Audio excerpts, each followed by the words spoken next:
Chapter 9, in which we construct a burglar trap. Ha! I've got an idea, I started up. I've got that idea from a book I read once. My dad catches mice with a mousetrap, and we're gonna catch the burglar with a burglar trap. And how that? Kai and Louise wanted to know. We place a small sum of money on the big table in the hallway, I went on to explain. You remember the window built into the front door? The money is gonna be visible from the outside, especially if we leave the light on. And if I'm guessing correctly, you could see the table from my dad's office window as well. You know, the one where we found the shoe prints. And we'll spend the night hidden underneath the table waiting for the thief. Kai, your phone has a camera, right? We can even take a picture of the thief. We could take a picture of them holding the money. Then we'd have an actual piece of proof.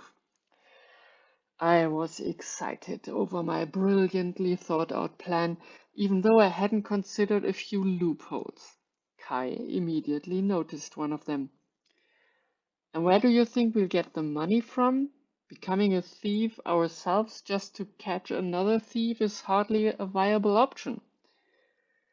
And isn't it going to be freezing cold beneath the table? The floor ground hallway doesn't even have a heater, added Louise to the list of things wrong with my plan. I admitted, and took a moment to think about what they just said. Your parents gave you some pocket money to spend over the holiday, right? Yes, said both of them. €10. Amazing! I've got €5, I exclaimed happily. That makes €25 in total. I think that's sufficient for a good bait. Kai and Louise, on the other hand, didn't look happy at the prospect of possibly losing their pocket money. But what about the chance that the thief steals the money without us noticing? Louise dared to voice another concern. Well, at least then we know how my dad feels when he gets stolen from, I said pragmatically. And what about the code? Kai followed up on the point Louise brought up earlier.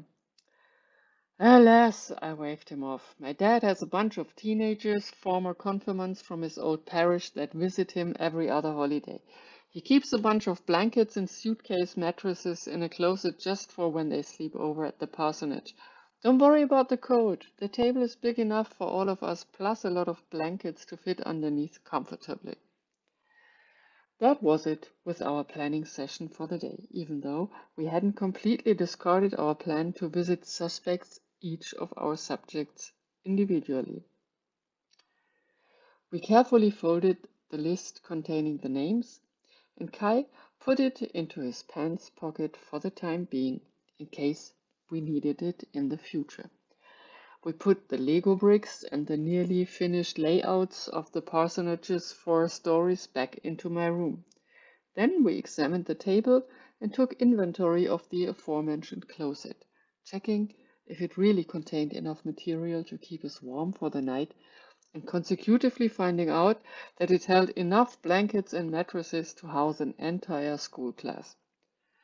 I just shut the closet as my dad came in through the front door, covered in snow from head to toe. He was holding a box that contained his equally snow-covered shoes that we'd unfortunately forgotten to put back in the house. Those thieves are getting worse by the day. Now they are already stealing my shoes. I'm just wondering why they threw them into the snow and didn't actually take a single one. Maybe it's because they smell? I tried to add some food for thought. All it got me was a deeply disapproving look from my dad. Maybe the thief wanted to check if some of the shoes still contained candy from Nicholas Day?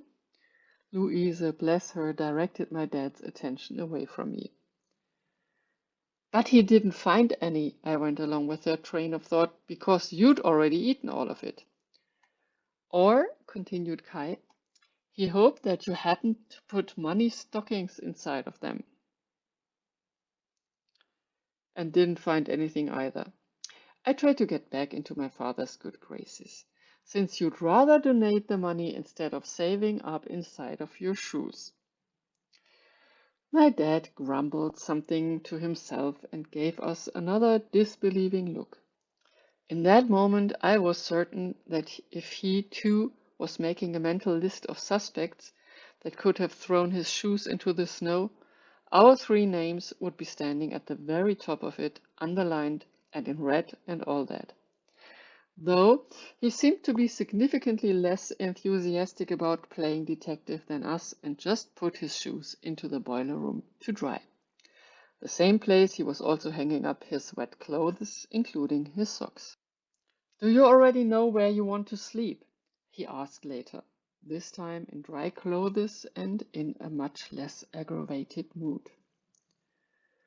"Of course, down Louise started on her answer without considering that you maybe shouldn't tell an adult, even if that adult was my otherwise pretty tolerant dad, about your plans to spend the night on the cold marble floor under a table.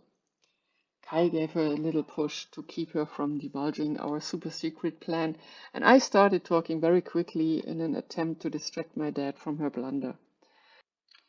"I know I used to share a room with you, Janine, and Bubblegum, but it's probably going to get a little cramped if we add Kai and Louise as well.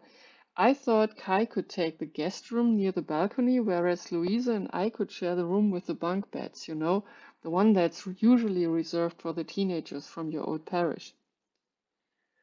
My dad took a second to process the wall of words I'd just thrown at him and then nodded. "Sure, if you want." And that was about it. We were all quite tired, which wasn't ideal at all if you were planning to spend the entire night playing detective. At least we could get a couple hours sleep in before the beginning of our work day. Everyone knew that thieves usually waited until at least midnight before they became active. We fell asleep quickly.